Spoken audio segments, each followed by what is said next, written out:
It's a concern that over the last 25 years, the sugarcane farming, and particularly in the western region of Kenya, has been declining, dipping sugar production from over 600,000 metric tons per year in the 1990s members of the press, to less than 300,000.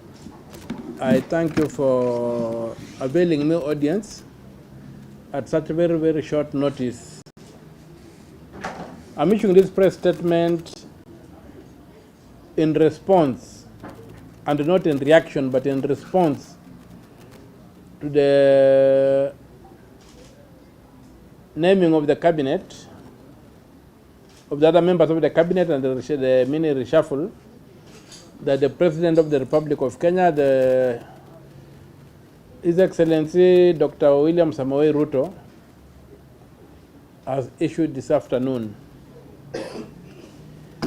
I'm really saddened by what has happened, especially the inclusion of members of parliament from the opposition parties and the leaders of an opposition party in that cabinet list. That for me states that the president has decided that he will govern this country without the constitution, that he swore to uphold and defend and promote when he was sworn into office, and which has an obligation as a citizen of this country, even without that oath of office, to uphold and defend and promote pursuant to Article 3 Clause 1 of the Constitution. And I would like to refer the country to Article 129 of the Constitution, which states categorically, 129 Clause 1 and 2, state categorically that the executive authority derives from the people of Kenya and shall be exercised in accordance with this Constitution. Number 2, in Clause 2, it says executive authority shall be exercised in a manner compatible with the principle of service to the people of Kenya and for their well-being and benefit. So I'm saddened that the last move of the president to include members of parliament from the opposition party ODM in his cabinet is totally insensitive to the economic times that we are living in, because it automatically occasions by-elections in those two constituencies, which was totally unnecessary. And that doesn't amount to a prudent use of public resources. Number 2, Article 4, Clause 1, defines Kenya as a multi-party democracy. A multi-party democracy which, under the Elections Act, allows for formation of coalitions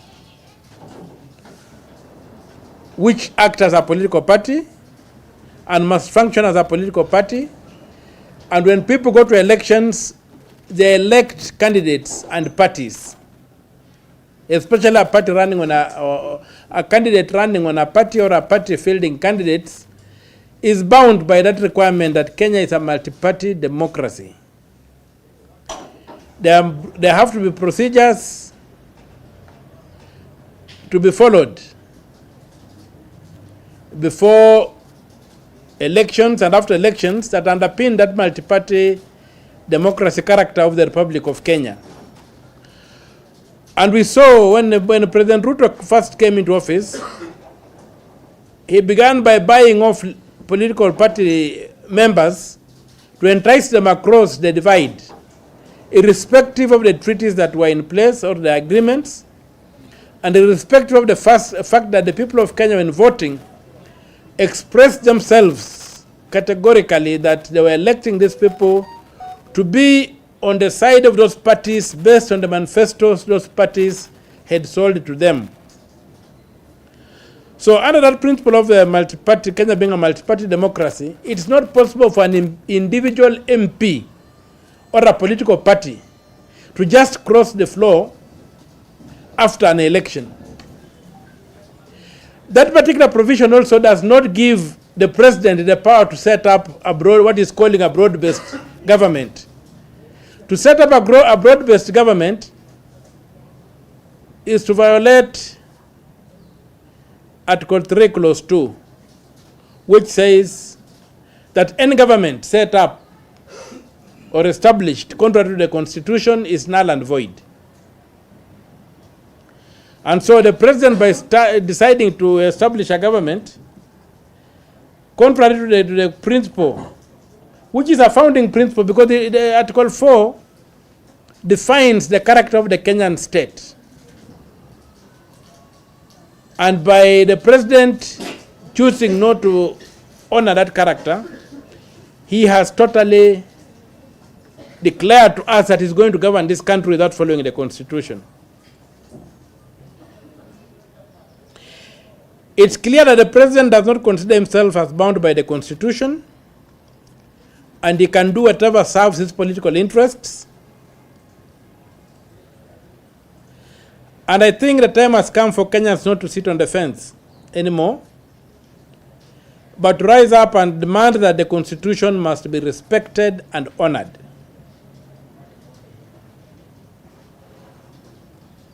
So, my statement is that the government the president has proposed to establish, the cabinet, is totally unconstitutional. Some of the considerations of giving people jobs because they are his former girlfriends, like he said about the Tuya. One place he said she was his former girlfriend, and therefore, how is that a qualification for a cabinet position? That's a total insult to the people of Kenya and the Republic of Kenya, and we cannot accept those kind of considerations to pollute the public space. We want people to be elected on the basis of competence, not past romantic relationships. So, I am today calling on the people of Kenya, and I'm stating that my position is that that government the president is trying to establish and force down our throats is unconstitutional, even in terms of merit. If you go to Article 75, public authority vested in a state officer should be exercised in a manner that brings honor to an office. When you give a job to somebody on the basis of having been your former girlfriend and it's a public office, what honor are you bringing to that office? So I personally do not agree with that cabinet. And I think going forward, there are going to be consequential measures that will be taken. We hope that the National Assembly will reject the entire list and demand that the president sticks to his coalition side and nominates members from his coalition who are acceptable to the people of Kenya. He should not nominate people from other parties without enabling legal framework. That's an attempt to set up a government contrary to the Constitution, and which act is invalid, null and void. And the people of Kenya, just like the Gen Z have been doing, should arise and invoke their power under Article 1 of the Constitution as a sovereign people and see how we can govern this country directly without you going through representative institutions which have basically failed us and continue to fail us, and are even mocking us. Because if you look at one of the complaints about that the Gen Z had was against Murkomen. Now Murkomen is put in charge of the Gen Z. Honestly, what is going on in this country? Why should he insult us and then rub in the salt in our raw wounds? So I plead with my plea would be to the National Assembly to reject these people and to avoid taking this country in the direction the president wants to take it, where the Constitution does not matter, where lawlessness is the order of the day, And even the failure in parliament, the incapacity of parliament to deliver under a presidential system, the incapacity of parliament to deliver has just been, should also be traced to that lack of respect for the constitution, whereby MPs crossed the line and gave President Ruto a false majority in both houses. And that false majority is what he's trying to consolidate with the help of equally unprincipled political actors who are in politics purely for purposes of making money and not to serve the republic, which actions I personally strongly condemn and I reject, and there are going to be consequential measures to be taken. And if that cabinet is established, some of us will be constrained to set up a shadow cabinet, because what will be happening now, we shall no longer be having a presidential system where you have got majority and minority sides checking the executive. We shall have a de facto parliamentary system where power emanates from the House, and therefore some of us must be constrained and will be constrained to set up a shadow cabinet that can then effectively check the excesses of this government, this mockerel that has been visited upon us, whose character we don't know, whose purpose we don't know. But as they say, if it walks like a duck, if it swims like a duck, if it quacks like a duck, then it's a duck. And given that litmus test or the smell test of reality, I'm left with no option but to say that this is a self-serving government that does not address at all the concerns that the Gen Z have been raising and have been driving them to the streets. In Kiswahili, we can say, I don't speak very good Kiswahili, but I've heard things like, kuruka makojo na kukanyaga mafi. This is what President Ruto has done for us, and I think it's not acceptable. That's my statement, and I thank you very much for giving me audience at very short notice. Mike, are you going to support legal action? No, the legal action is being prepared, but we have to wait for the National Assembly to express itself before we can take an action. But we are in the process of preparing a petition to be able to challenge the constitutional validity of what has just happened. Is Azimio dead on arrival? I'm not a member of Azimio and I may not speak for it, because I know that right now, as I'm talking to you, the Honorable Kalonzo Musyoka has summoned his members. I've seen senators who belong to Wiper trooping to meet their leader. And so it looks like Azimio may have been torn asunder. But for me, I'm not a member of Azimio, I'm not a member of Kenya Kwanza. I moved in with my own party. And it's within my party that I'm going to set up, with like-minded Kenyans, a shadow cabinet, because effectively we are now under a parliamentary system and not under a presidential system. Last one. Kenyans are asking, does the president listen? Does he listen? I don't know. I think maybe not listening is you can listen and misunderstand. So I don't know that he listens, but I can't speak for him on that. I can only judge him on the actions he takes. And I think he has shown us the middle finger, because by putting Murkomen in charge of the Gen Z, the president has effectively shown us the middle finger that you can go to hell with your demands. And that's what is happening. Thank you, Senator. Any other question? Okay, sorry, I did not have time to make a written communique, but I hope I've expressed what is worth listening to. Thank you very much.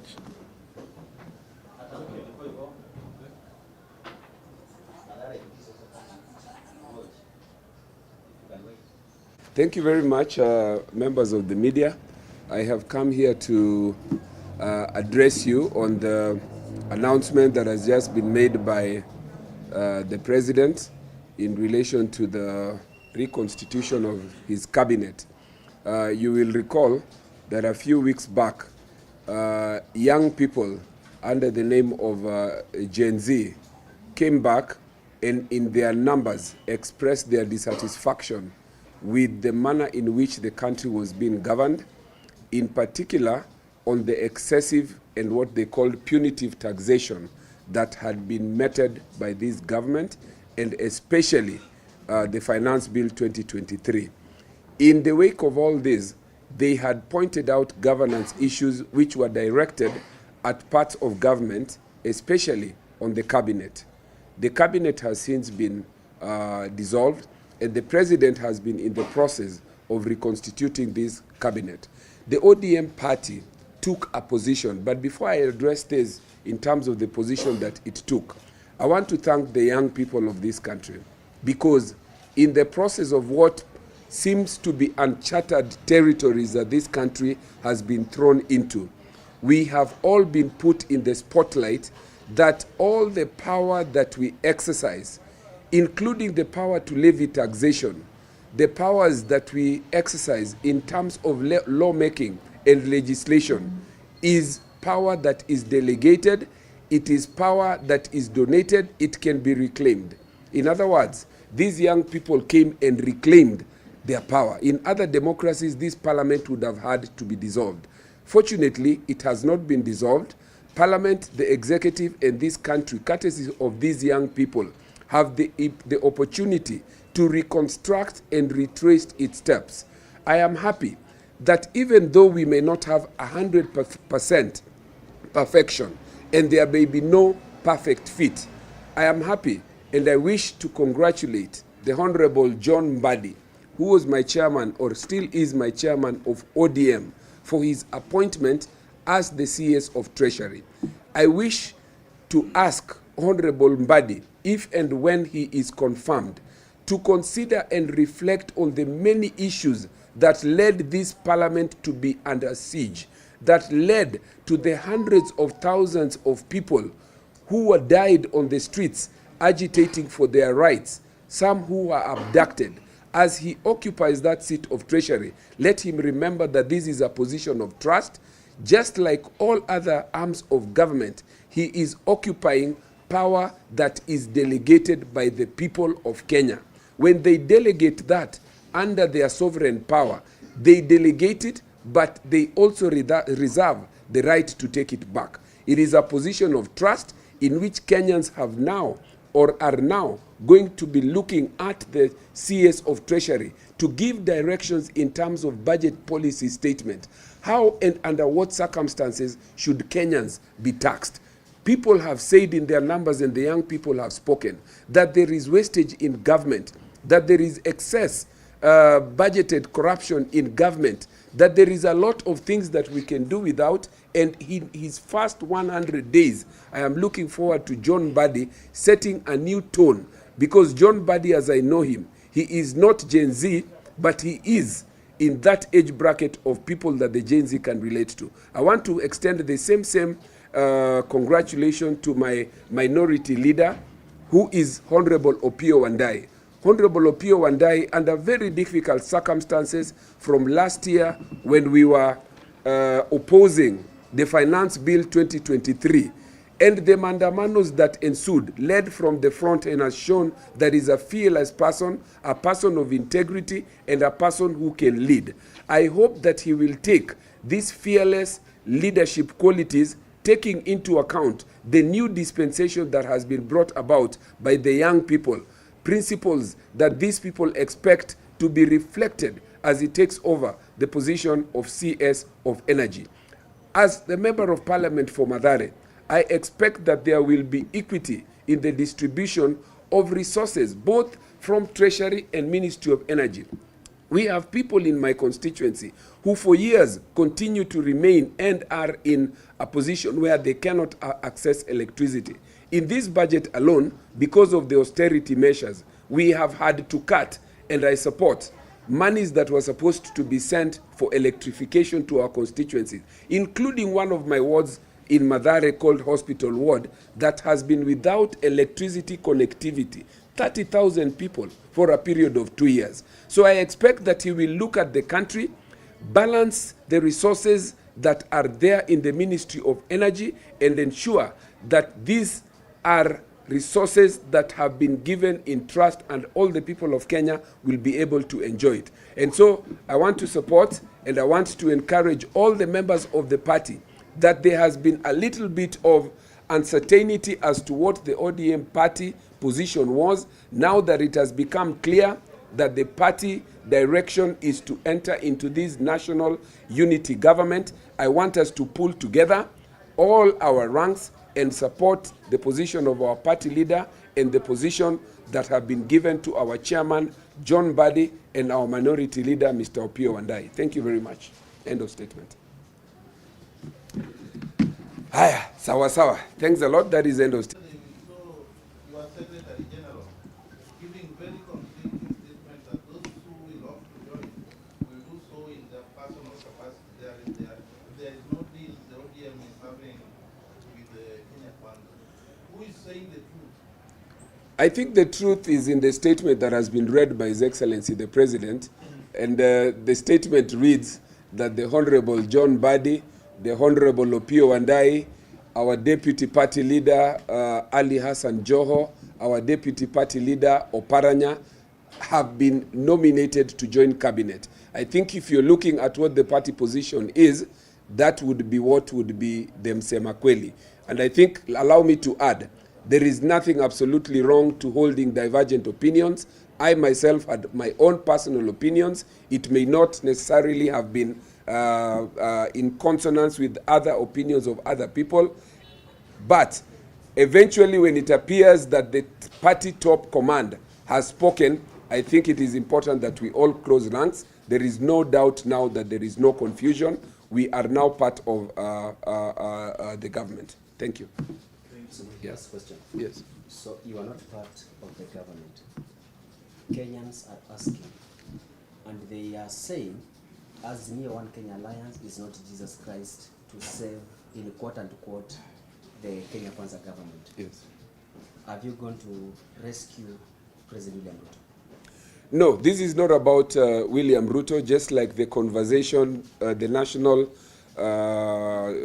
delegates conference that is being proposed has nothing to do with conversing or dialoguing with the president. This country does not belong to the president and is not the president, and therefore we must also understand that the government is a government that belongs to the people. And that's why I was referring to Article 1 of the Constitution, that the people reclaimed their sovereignty. Article 1 of the Constitution says that all sovereign power belongs to the people. That which they walked here and they reclaimed. That which they wanted to go to state was to occupy, to reclaim. It says that that power is delegated. So being in government and being in the executive, that it belongs to the people. So if you're going there, you're going to that government that belongs to you as mwananchi. So there is nothing to go and save. We are not saving Ruto, we are saving Kenya. This country collectively owns the government in terms of the executive and even the legislature. If you look at it in that broader terms, you will see that it is not an opportunity for us to go and save anyone. We are actually taking part in government that belongs to the people, and government that the people of Kenya can reclaim anytime they want. So where are the Gen Zs in this CS's position?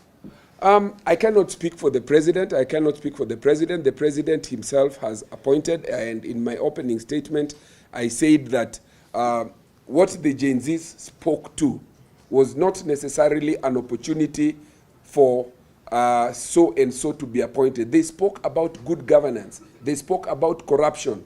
They spoke about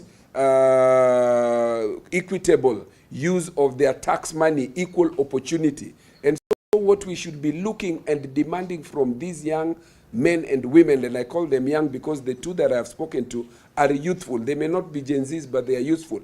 But what is being demanded of them, whether by Gen Zs or Alpha or X like myself or the baby boomers is that they occupy those positions knowing that there is a requirement that they exercise good governance, that they respect the Constitution and know that under Article 76 of the Constitution, those offices are given by way of a public trust, and they need to do it in a manner that dignifies and give respect to the people that elected them.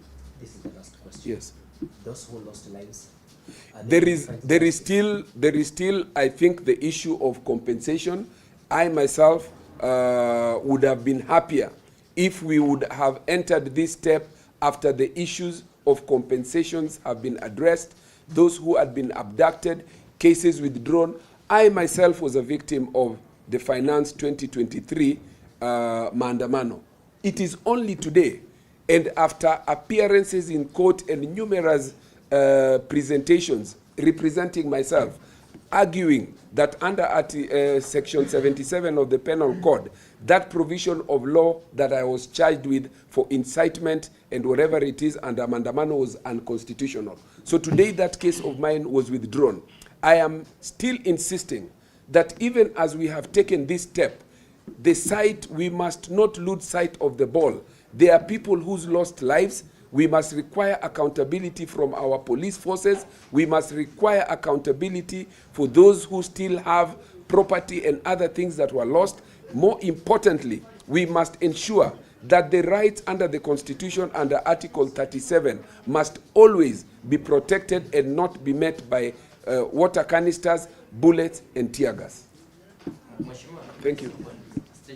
Yes. Do you think be speaking about any changes or even a revisiting? We are now considering the finance bill after it was rejected, after it was sent back to Parliament. We have supplementary 2, in which a huge amount of the money, I'm not happy with what has been cut. It could have been more, but at least now 178 billion in terms of money that would have gone to wastage, to traveling, to offices that we don't need. If the Gen Zs had not gone to be the streets, we would not be here.